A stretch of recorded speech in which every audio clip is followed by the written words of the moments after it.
I love the verse of Scripture that tells us what God said to Moses. God said, I have made you God to Pharaoh. The God-conscious man or the God-conscious mind is God to materiality. And as I say, that may be a little heavy for some of you. So let me tell you right where it is. Exodus, the 7th chapter and the 1st verse. Got it right there on your lesson sheet in the middle. Do you see it? Because I know some people get a little touchy when I talk about, the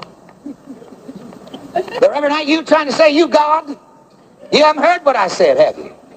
Now, this is God talking this time. Reverend Ike's going to shut up. Shut up, Ike.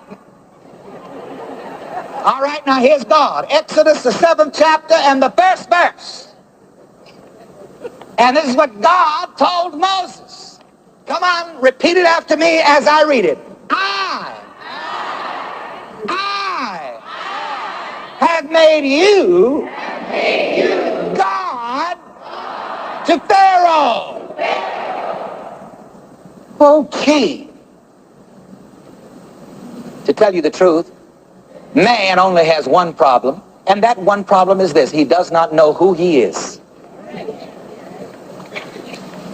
When Moses discovered that he was God to Pharaoh, he got up and marched out of Egypt. He got up and marched out of slavery and led God's people with him, even though they didn't want to go. They'd rather be slaves, some of them. It's like some people, they're not ready to take their divinity and be self-responsible. Oh, no, Reverend Ike, I've got to have my devil.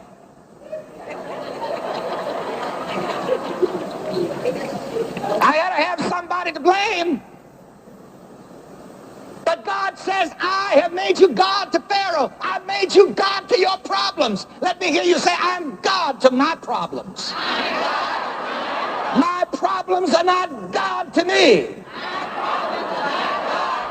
Anybody here who's got a problem, stand up. Let's get rid of them right now. Let me get up on the top step here.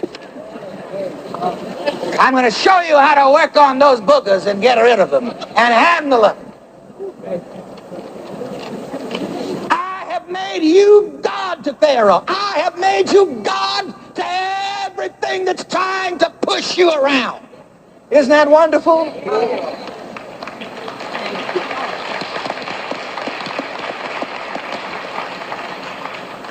I have made you God to the economy. Whee!